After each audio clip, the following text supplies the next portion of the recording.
Hey guys, this is S19 coming through with a premium deck profile for my Genesis Witches. So, due to the new stuff in Overdress, I kind of gave this card a bit of Overdress flavor. There are a couple of Witch cards in Overdress that kind of go well with the Witcher deck because they have the card Witch in their name and they're part of the Cater Sanctuary. So, as you can see, we have 3 grade 3s here. We'll get to the grade 3s first, but so you can tell, these are the only grade 3s you're going to be running in the deck. So, we play 4 copies, 1, 2, 3, 4, of Witch of Pure Star Aster. So, like previous in my old deck profile for Witches, for Premium, Aster was in that deck profile, so we're going to go over her skill fairly quickly. But now Aster is the boss unit in the deck, who you constantly want to ride. So Aster says Legion. For all those new players who don't know what Legion is, there are cards way back in the day in Vanguard where we had so-called Legion mates, where you can call another card onto the Vanguard circle and then you will have 2 Vanguards. So her Legion mate is Witch of Aster Star. So her skill says once per turn, auto, counterblast 1. You may, when your card with Witch in this card name is put on your rearguard circle, you can soul blast 3 cards, and if you're in Legion, you can draw 1 card. Then she has an additional skill, auto, soul blast 3. When your unit with Witch in its card name, is placed on rearguard, and if you're in Legion, you may countercharge and soul charge 1. So her skill is while in Legion, is a draw, a countercharge, and a soul charge. So 3 things that you want to do in any deck, she does. Next to her on my left, we have Big Snake Witch Solaria. So Solaria has a simple skill. When she's discarded during your turn, you can counterblast 1, soul blast 1, and draw a card. So that means discarding for any skill on your turn. If you're discarding her for, she is your stride fodder. For your grade 3 that you want to discard her, go into a stride, counterblast 1, soul blast 1, draw 1 card. So you're basically getting your card value back. And then on our right, we have Spiritual Sorceress Crook. Crook has a very simple skill, just like in the last deck profile on Vanguard or Rearguard. When placed, soul charge for every card you have on your board, including himself.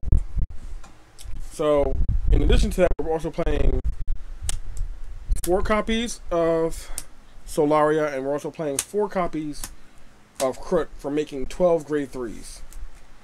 So those are all of our grade 3s that we're playing. We're going to go straight into the grade 2. So just like before, this will be Annis's Legion mate. We play 4 copies of Witch of Aster Star. Her skill is on Vanguard or Rearguard when she's placed. Counterblast 1, soul charge 2 cards, give 2 other Rearguards plus 2k. So she's your ride target, only for the fact that she's a counterblast 1, soul charge 2, starting your soul charge. Next, we play 3 copies of Colorful Brush Sorcerer Kaizere. Kaizere is literally your beat stick. He is Soul Blast 2, gain 10k. So if you need a Soul Blast for any skill, whatever the case may be, to get things rolling, this is the card to go to. And then finally, we're playing our Genesis staple. In every Genesis deck, in my opinion, you should run this card. We're playing 3 copies of Strongbow of Starry Night, Elixis. Elixis is your cycle and draw card. After he attacks the Vanguard, he puts himself into the soul, draws you 1 card, and then soul charges you another. So he pays for himself and also gives you 3 soul charge.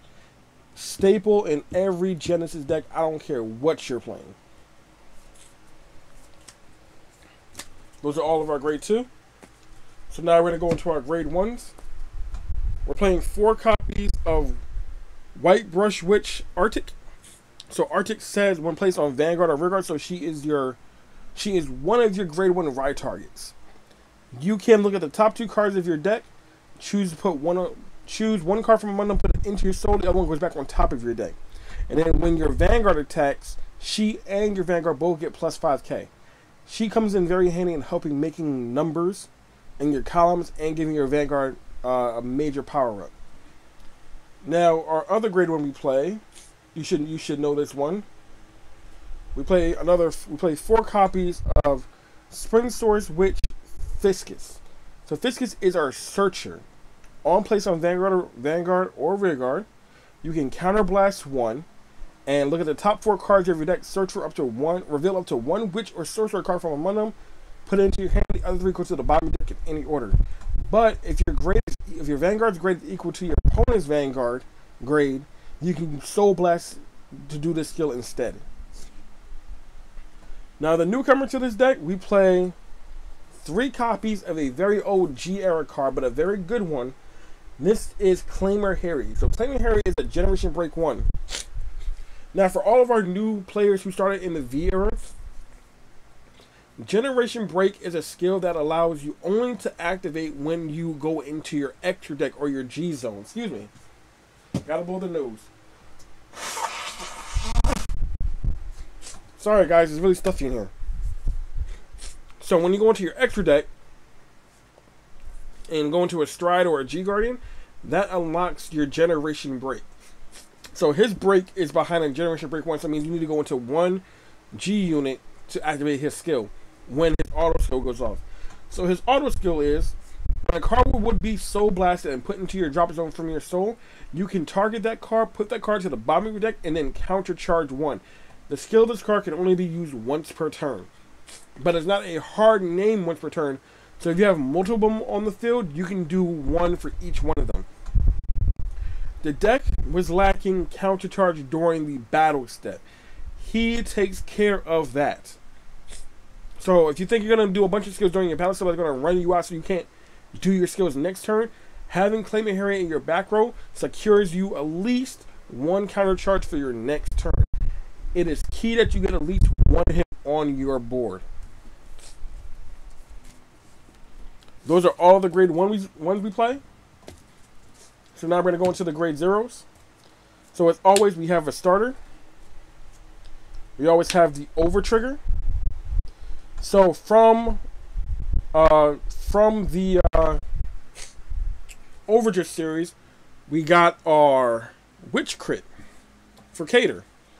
So just some fact that she is a 15k shield, a 10k crit, and the fact that she has Witch in her name immediately puts her in here. But what some of us don't realize is that if you don't want to play the crit variant of this deck and you rather do fronts, there is a sorcerer front that can also benefit from this deck with a few tweaks here and there. If you guys would like to see that variant of the deck, hit me down in the chats and let me know, and then I will get that up to you guys as soon as possible. But currently this is the crit variant.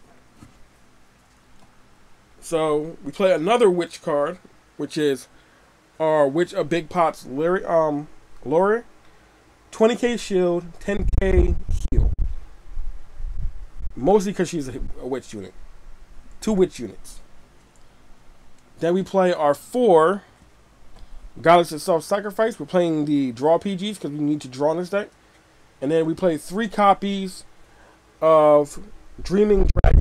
Because we Soul Blast so much in this deck, and we're prone to decking out, having Dreaming Dragon in this deck means you'll never deck out in this deck. Dreaming Dragon returns all of your drop zone cards to your deck, and if 10 or more went back, you draw 1 card. Meaning as long as you have a Dreaming Dragon on deck, on field, you will never deck out. And I mean never. So those are all of the main deck units that we play. So next we're going to go into the G Zone. Now the G Zone is very linear because this is a budget deck. There are more expensive options you could run in Genesis, but this is a budget deck. So we're playing 4 copies of the Witch Stride, of one of the Witch Stride, Witch Queen of Congregation, Nasutorium. So Nasutorium says, act once per turn, counterblast 1. If you have a heart card with Witch in its card name, choose up to 2 of your units with Witch in their card names, and they get they get plus 5k and the following ability, Auto. When this unit attacks, soul charge 1. So that helps you rebuild your soul. 2. If you then this continues off of her skill. if you have 2 or more heart cards, this unit gets plus 10k in a crit. So once you go into your Legion turn, and then once you've been on Legion, you will stride into this. This unit will always be crushing with 10k in a crit.